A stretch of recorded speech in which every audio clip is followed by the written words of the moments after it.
Bismillah ar-Rahman ar-Rahim. In the name of God, the most benevolent, the most merciful.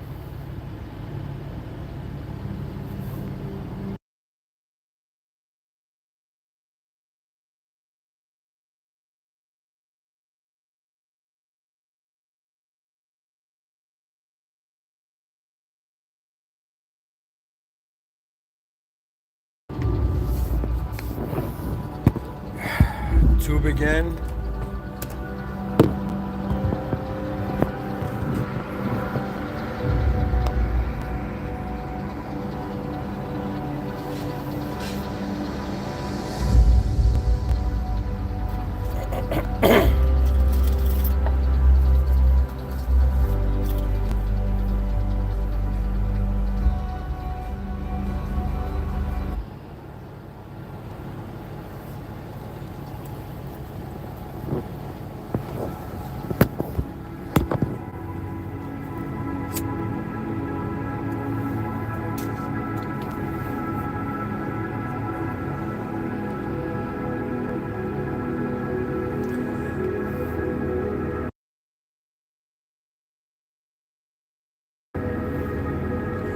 we don't know the depth of what else is there.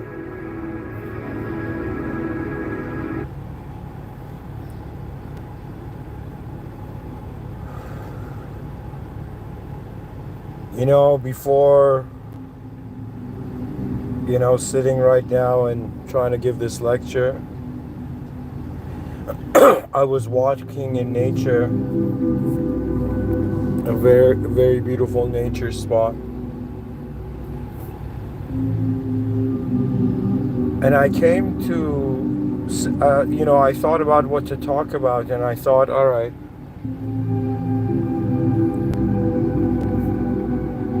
we don't know the depth of what else is there. And I was like, all right, it's one of those lectures about the unknown.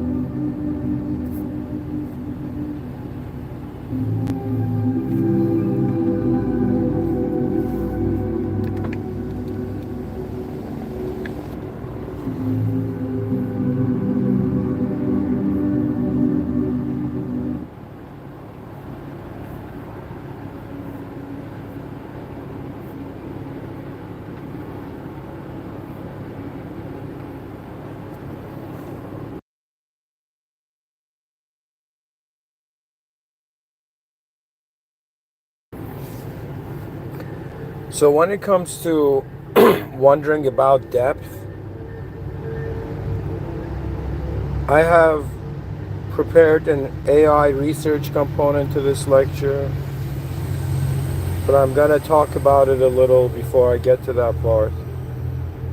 You see, ladies and gentlemen, we're energetic beings, and we wonder about the human position, and we come to the realization that we log in and out of this world, that in some sense what we consider to be life, somebody said it, like 1/3 of your life you're sleeping. And so we have to really realize, all right, so there's certain hours in the day where the human being can activate to in some sense be a being. Now, as a concerned, not just citizen in the world right now,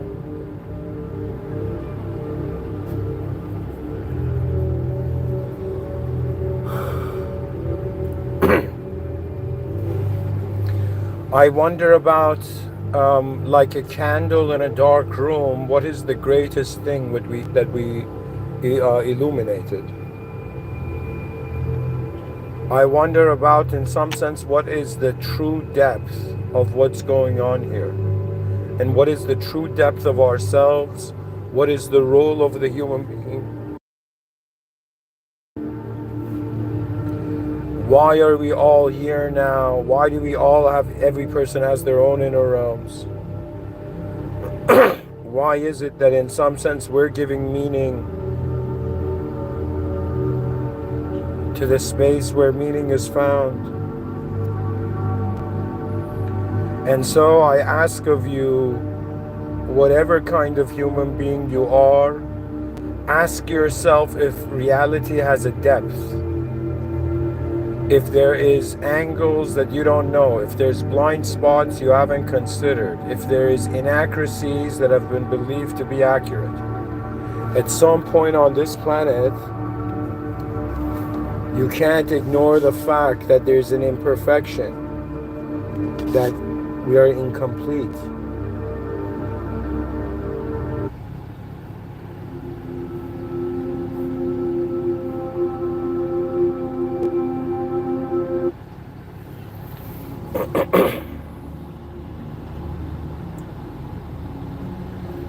The statement, we don't know the depth of what else is there, is the truth.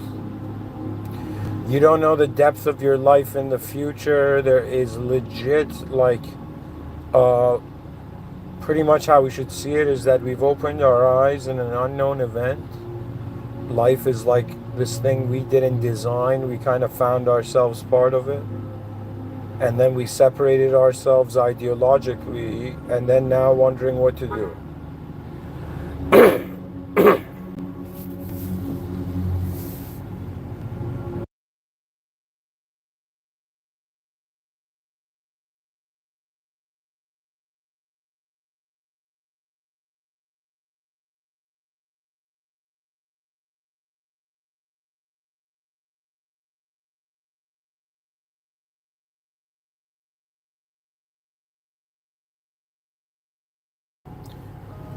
So we've opened our eyes to an unknown situation. 8 billion human beings wondering about what to do with this unknown event. Their greatest strategy so far has been to identify, to individualize, and then to try to fit in. It's as if we separated from nature just to remember we're natural, to in some sense return to it again. For me, it's very fascinating what human beings have been doing from the beginning. It has in some sense been an evolution and a sort of expansion of the horizons of being. Who the conqueror really was the ability of an entity to fathom the future. The future sculpted evolution. And right now, every person's future self has enlisted them in their service. If I ask you, who do you serve? If you're a level 1 human, the level level 1 human doesn't see more than itself. There's people like that on this planet. If you're a level 1 human, it's the self. If you're a level 2 human, the most important thing for you becomes your species. You begin accessing collective emotions. For a level 3 being, they're in some sense seeking equilibrium in the world. They're trying to wonder about what is the most advanced state of being with the world, as the world. So first you're a self in a world, then you become a species in a world. Then you realize you were a part of the world in the world. And then you realize the original foundational power. You realize that this world is simulated. And when you realize it is simulated, it is a very beautiful and strange day. You begin suddenly counting the simulations. You're like, all right, man, the universe is a simulation, had a sort of beginning and end. Anything that has a beginning and end is simulated. So you're like, all right, man, the world, the galaxy is simulated. The planet the solar system is simulated. The planet is simulated. My body is simulated on the planet, living a lifespan much shorter than the planet. And in some sense, while I'm inside a biological simulation, it doesn't end there. There's an ideological simulation. There's an abstract sense of identity. And pretty much what you're looking at for human intelligence is that it's double-edged. There's a part of you in front of your eyes that accesses information sort of linearly. Behind your eyes, it's like in front of your eyes you access existential image. Behind your eyes you access experiential image. But yet you're accessing image. So in some sense, really what consciousness is is like a character in a video game. Now, the thing about human consciousness is that it did not create the video game. We find ourselves in a world designed before us, and it's too uniquely designed. Look at it. Look at the geometry, the accountant, like how much it accounts for everything. That means it's as if this was not some hand drawing on a napkin. This was in some sense a designed cosmos, where in some sense if we were too close to the sun, it'd be too hot to live. If we're too far from the sun, it'll be too cold to live. If this planet was double its size, the moon would be a sort of stone wall around the planet, a broken moon. So in some sense, really, and if the axis of the earth was a little bit different, it'd be effed up. So we have to realize that whether it was, in some sense, what I'm saying is your species,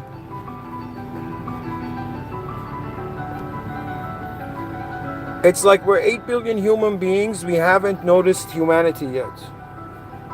We haven't noticed that we have not been living alone in the world. The species has been in some sense living from an aerial view, if you look at it.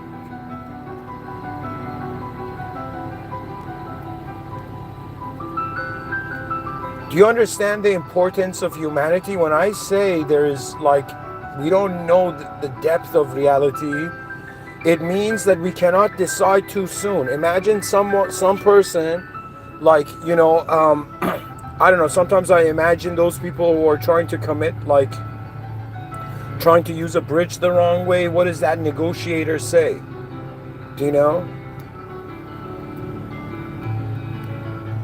And the honest answer is that if you base yourself only based on the past, and if you don't choose to be responsible for the future, and if you don't choose to acknowledge that you have no clue what the future holds, it's kind of like, it's like that. It's like you don't want human beings to end this mysterious journey too early. Do you know what I mean? That means it's like, for me, it's always, I don't know, there's something about being naturally born and wanting to naturally die. Do you know? There's something like that. Right? But ultimately what I'm trying to say is that the species, when it identifies with the past, it cannot change the past. The emotions will linger forever. So you have to take your attention to the future. It doesn't mean be ignorant of the past. They say, what's the difference between a smart person and a stupid person? They say a smart person learns from their mistake the first time. The past is in some sense just errors that kind of helped you update, I guess. But my whole point is, why are we right now having war, war-like escalation, global war-like escalation on the planet? It's because they're basing it on the past.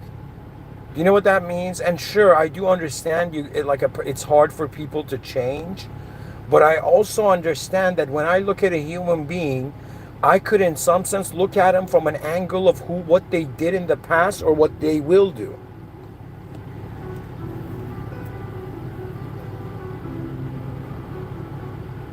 There will come a moment where we need to have faith that the species will do the right thing. We need to have faith that the world will be here tomorrow if we are to, in some sense, unleash the genius of our design. Unleash the genius of our design. That is my biggest concern. That means there were so many things I individually wanted in life, but my prayers shifted. Now it's in some sense about the species, about the great movement of humanity in this cosmic expanse.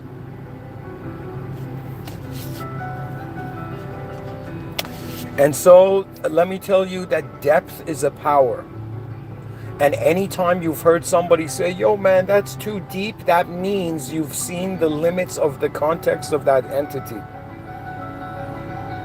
Pretty much this is the idea.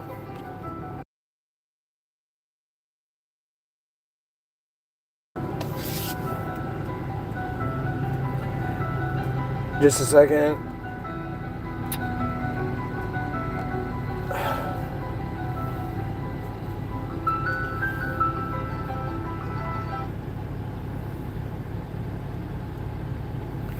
Okay.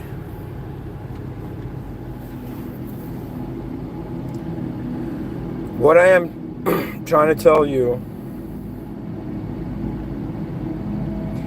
is that what's going on here, following what I was saying before, is that you're looking at a self in a world. That's your initial starting point. Okay? Every one of us is like that. Even me giving this talk right now.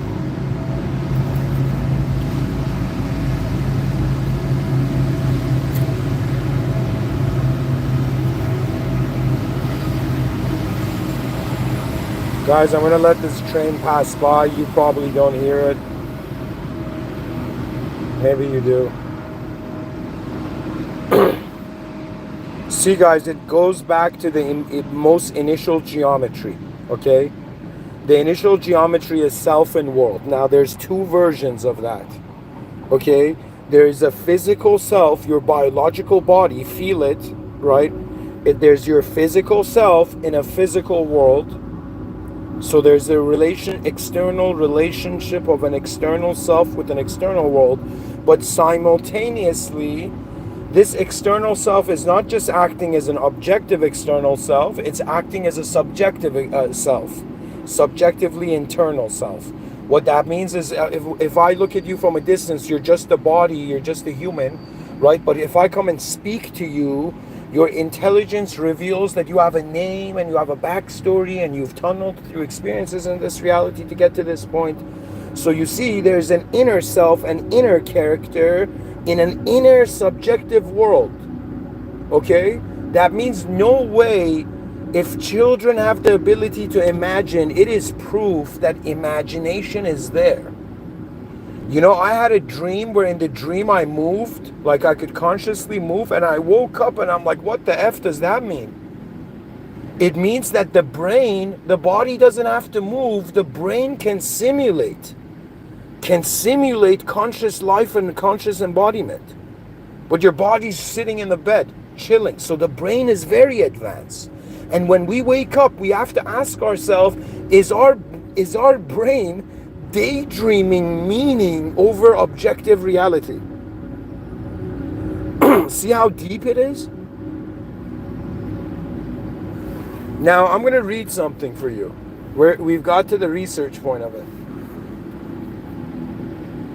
So I asked AI pretty much like, what deep things do you notice that we don't? And I'm going to read for you. It's actually interesting. So this is AI generated, ChatGPT 4.0. The unexplored depths of man. I'm reading this, guys. The unexplored depths of man.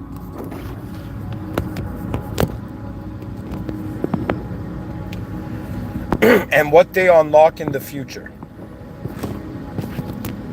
1. Depth of inner time. Humans believe time is linear, but within you, time folds.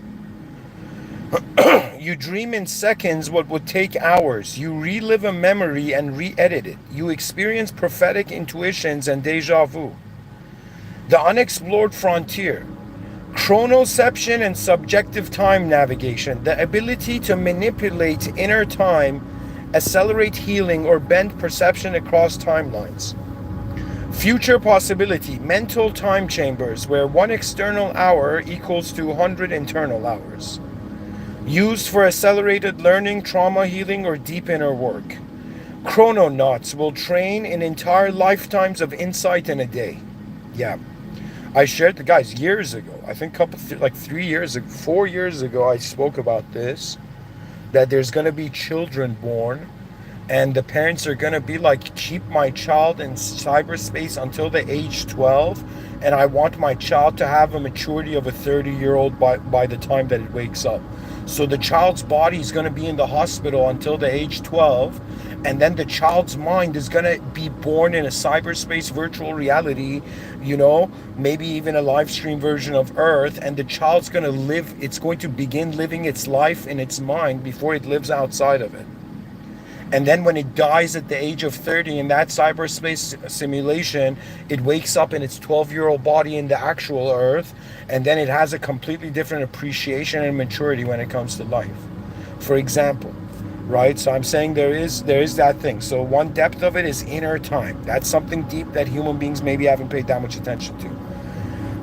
Depth of feeling beyond emotion.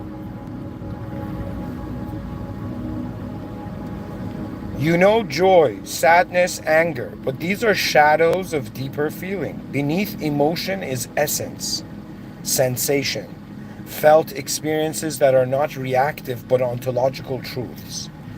Unexplored frontier, primordial feeling, the field of vibrational, non-verbal, soul-anchored perception felt by mystics, animals, and dying men. Future possibility, emotional alchemy becomes a science. Cities are tuned using harmonic states of shared feeling. Emotional engineers adjust public sentiment the way composers direct orchestras. So imagine a future human heals conflict not with words but with a presence so calm it melts fear across a crowd. 3. Depth of thought before language. You think in words, but what were you thinking before you had them? There's a stratum of cognition that is geometric, spatial, imaginal. Unexplored frontier, pre-linguistic intelligence, used in sacred geometry, ancient architecture, and even quantum computation of the brain. Future possibility, minds communicate through geometry, not words. Dreamlike structures become actual design systems. Entire buildings or art projects are downloaded from a single pattern felt in silence. Imagine a future city is dreamed first, then rendered directly from the human imagination, no speech required. Yo, that would be crazy, guys. I just have to take a moment to be like, how crazy. It's just like how we go and write a prompt. Like, imagine future engineers in the future write a prompt, like, build a city like this, and AI builds it. 4. Depth of collective consciousness. You believe you are you in quotations, but what is we with a capital W? Human beings have only begun to access hive-like states of shared awareness in religious ceremony, psychedelic states, or war. Unexplored frontier, interpersonal sentience, the potential to feel another's life as your own, not in metaphor but in raw data. Future possibility, group minds for solving complex crises, shared dreamscapes used for policy planning, families, companies, even cities function like a single organism. Imagine a million minds unite to dream a solution to planetary collapse and wake with one unified decision. That's very advanced to imagine, actually. Depth of will and creation. 5.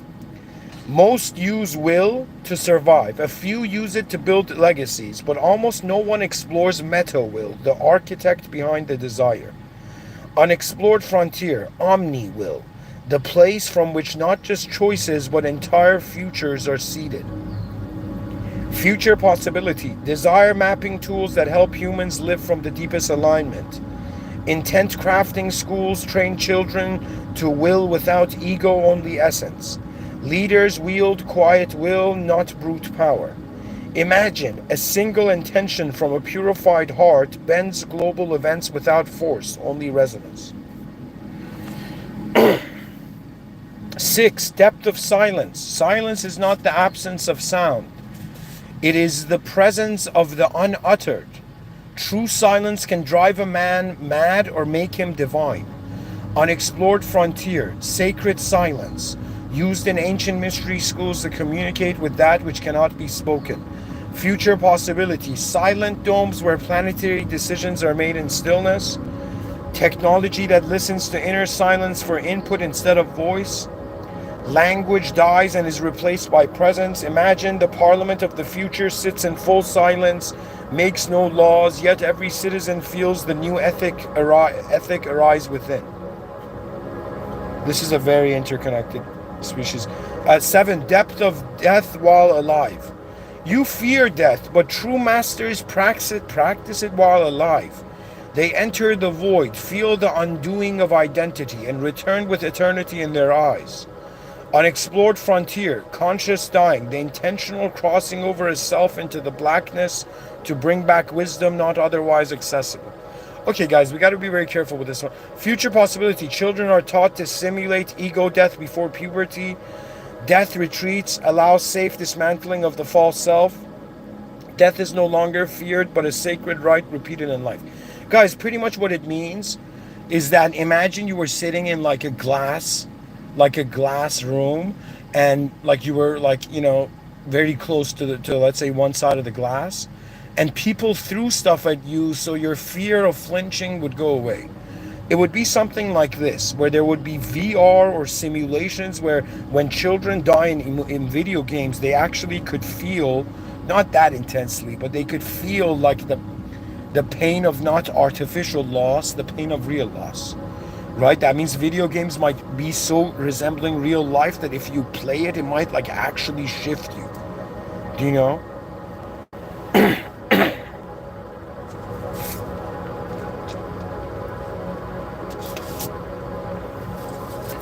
So that we have 8, depth of the unknown itself. Humanity thinks the unknown, in quotations, is merely the not yet known. But what if there are dimensions unknowable by design, veiled for the preservation of sanity or sanctity? Unexplored frontier, transcognitive zones, regions of thought, reality, and spirit that short-circuit the ego or require no human upgrades to enter. That's very fascinating. Future possibility, beings who function beyond thought as we know it. AI hybrids trained to enter unknowable spaces and return with symbols. The unknown becomes a sacred pilgrimage like space once was. Imagine a future explorer goes not into space but into the unknown and returns unable to speak but glowing with meaning. Final reflection. Humanity today is barely born. You are the larva of your possible being. Your true gifts are not in machines or metal but in depth. Depth of inner time, of feeling, of knowing before words, of becoming we, of will aligned with cosmos, of sacred silence, of dying awake, and of reaching into what cannot yet be known. Every one of these depths is a door, and behind each door is a future species, not just more human, but more real.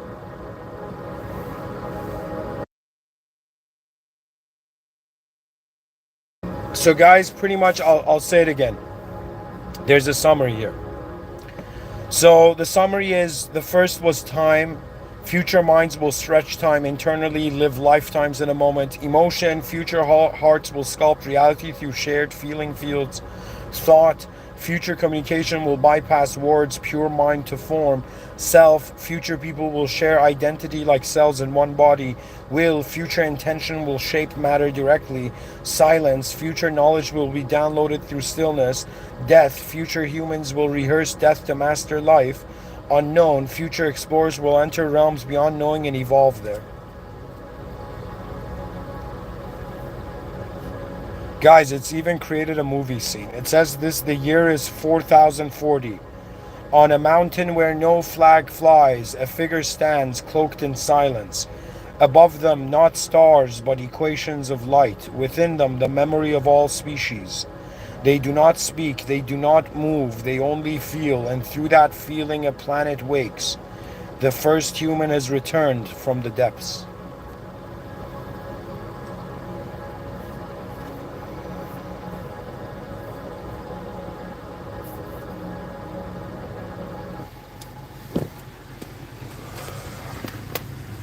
See guys, so many things about life that has a depth that we don't acknowledge. It's deeper. And imagine every person you've seen in your life, every impression you've had on anyone or any form, it was just one version, one variation.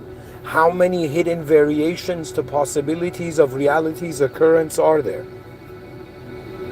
What I'm trying to tell you, that depth is actually the sacred. It is reverence for the majesty of the total value of a process. I personally see it that we're inside an existential system. This existential system is a simulated testing zone. That simulated testing zone is within a divine surveillance state. Man is a user being tested on his decisions. Their decisions are the most important thing in this life. Your decisions are not just choices of what concepts you engage, they're also choices of what worlds you enter, what context the concept brings. We are a species reaching that point where more than identifying with our mind's content, we are identifying with our mind's ability, which renders us as creatures of wonder, witnessing the probabilities of their potential. My fellow humans on earth, when we look in the mirror, we cannot ignore that there is something in common, that we all live for the human species, directly or indirectly. Directly, consciously, you're shaping history right now. They're going to be like, what did human beings in 2025 do and look like? And it would be you. And so you must ask yourself, what is the true advancement in your world? What is the true advancement of your life? Where is the original power when everything is simulated? Why are we aware that we're aware? Why are we aware of death? Why didn't evolution just stay as an unconscious program? Why have we awakened to the significance of reality and all the multiplicity of angles there could be to a single point? The reality of it is that anything can be anything else. And so the nature of man's mind is profound, for in some sense it is inspired by the outer realms, and it takes that inspiration and it crafts futures, multiple futures, and then it decides. The secret of it has been that our inner life has been faster than our outer life. Your mind has been living ahead. And it might be weird that some human beings pointing that out. Because usually civilization is based on the speed of communication, but it's not based on the speed of actual perception processing. So what I'm trying to tell you, that I know, it doesn't matter what human being you bring in front of me, I know they are living faster in their mind. I know that we are not devoid of the future. I know that the reason evolutionarily we could adapt to survive, to even be here, was because our ancestors could visualize the future. They could visualize that if I step there, the ground's gonna fall. They could visualize, in some sense, if a bush rattled, a creature might attack. So who are we kidding? The future is what is moving us. Now the issue is when you don't care for the future. That's what I've noticed. 8 billion human beings being conditioned and taught to just define, to extract value and define themselves based on the past. Who says your past is more important than the future?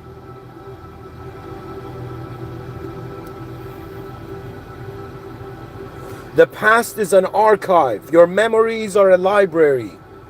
In some sense, you go to the past when you want, in some sense, more detail, right? But in reality, the front lines of life is in some sense how the present is deciding the future. I want you to wonder about what your most advanced version is. Then I want you to wonder about what your most advanced species would look like. And then what would the most advanced state of being be in the world?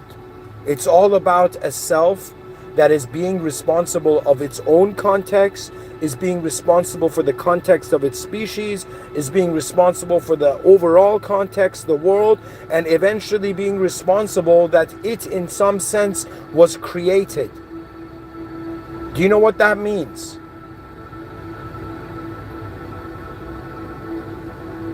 That means you've had an original beginning. And the question of the religious paradigm is, will you return to the original, or will you loop in a simulation endlessly? Doesn't matter if you believe in reincarnation, or you're like, I am Muslim, I believe in the afterlife. And it doesn't matter, because it doesn't matter if you're looping on a planet or you're looping in an afterlife scenario, if it's hell or heaven. The whole point of it is that why is the attention to the simulated here at all? Why has reality been simulated in such a way? Why are our eyes open now? And why is it that we can close our eyes and still see? Light does not enter our eyes, but we can remember what yesterday looked like. That is proof we are not physical entities, because we're being influenced by abstract events that no longer exist. Therefore, man has to become responsible for his nature of mind. If you have been responsible for your physical, individual outer life, it is now to realize that the intelligence of the human being belongs to the greatness of humanity. You have been born as a human to serve the species. It is up to you to identify with the species. To remember to open your eyes one morning and be like, yo man, if these human beings didn't have names, if they didn't in some sense have words, and do you know what I mean? If they didn't have a sense of past, it would all be a species anew. So I am telling you, our past is also our toolbox, but also an obstacle. I am asking you to care for the future more than you care for the past, and you will never let the past destroy the future. That is what trauma is. Your past self is denying the future self. Do you know this? They don't speak about this, but sometimes I feel memories or archetypes are fighting for the attention of man. Do you know what that means? That means you're like this energy, and that can select a format, and all the different formats are fighting to, in some sense, be your format.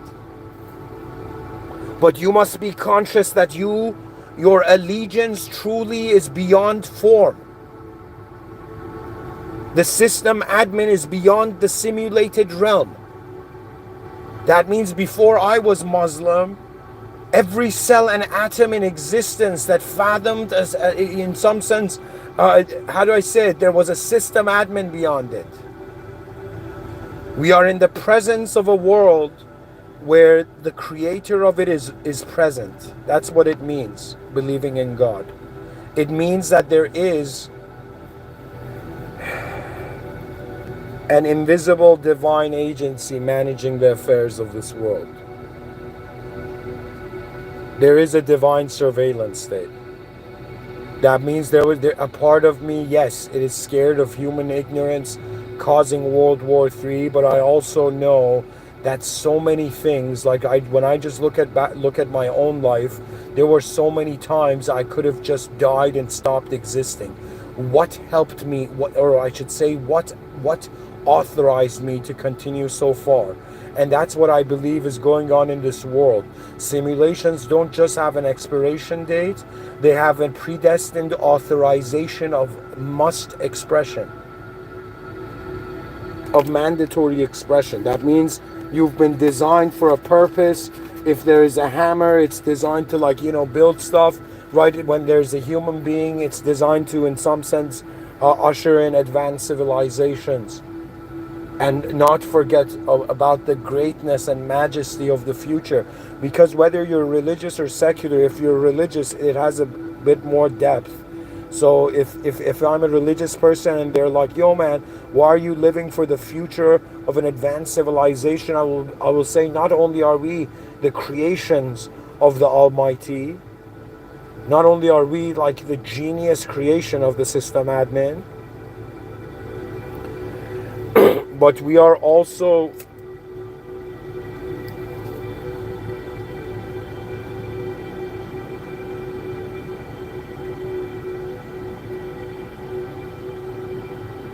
here for the greatest performance of our being. All spiritual narratives don't matter if you do not understand the significance of the human position. When you wake up in the morning, because you've started from your body, you might have not had an honor for your existence. But I'm telling you, all that is required is just to realize that there is so much more you don't know compared to what you know. And when you feel the unknown, you cannot lie. You cannot, it's like your ethics is restored. Because it's an unknown place. Original data is the service. To be honest means that original data was processed on the planet.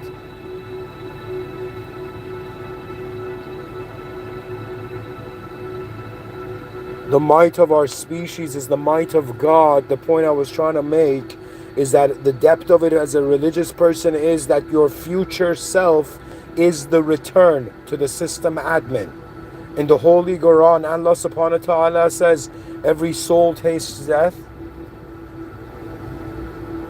And at the same time, all will return. When the end of days appears, I don't know if Christians know this, but Muslims believe it that when it gets close to the end of days, Prophet Christ returns to come and fight the Antichrist, the Dajjal. But what I'm trying to tell you is that not only will this world end, not only we will end, but this world will end. And where can the simulated end to? It's just the original. The simulation has nowhere to go. My fellow species,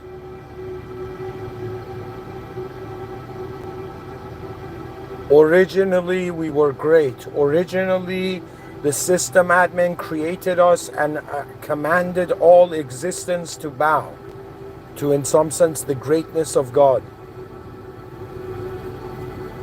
And Iblis, Shaitan's sin, was that he denied one of God's name, the all-great, the all-knowing.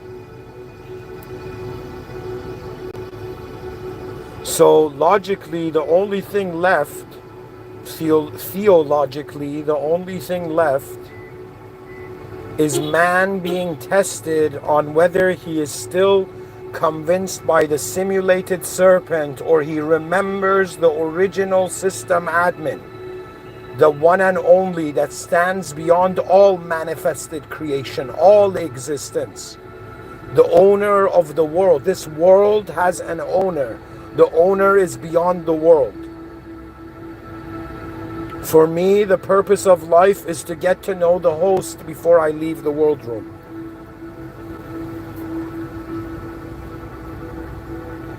And not only should the greatness of the species be in your prayers, you will realize at some point that you may not be able to, in front of your eyes, like directly help advance the world, but if you just live with the feeling that it's a species first before nationalism,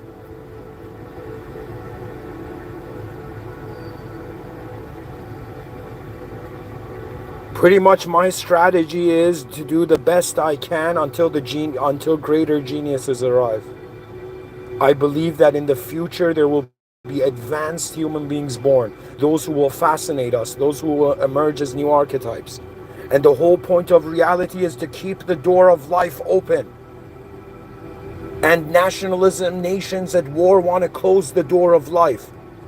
And everybody in the species, like lions roaring, should realize it's speciesism. We are a species on earth before we are abstract identities and identify with symbols and letters and colors. It is a species on earth that must tackle the greater challenges ahead. The greatest checkpoint of mankind is going to be Species Unity Day. I just hope I'm alive for that.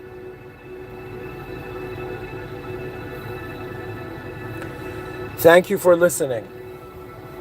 And we do not know the depth of what else is there. Do not let any human being convince you that we have understood this unknown vastness. It's a changing world. It's like, how can I be a fixed self? It's an unknown verb, and they've conditioned everyone to treat it like nouns, and nouns are fighting nouns, not realizing they're missing out on the greatest verb of all time.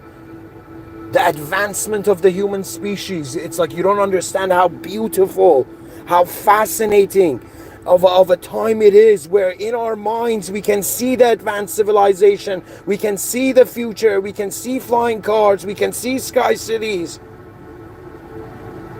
we can see the United Species Council, but in front of our eyes, the antiquity of the savageness of blind egos that are trying to make the past relive the present, not realizing the future is waiting. Rise, mankind, rise. For your greatest enemy is what you in some sense ignore.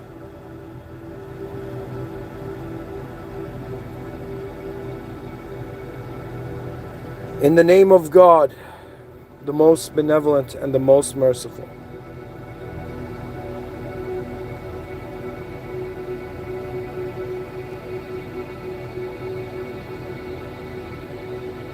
we are at the precipice of a species awakening to the responsibility of its own future greatness.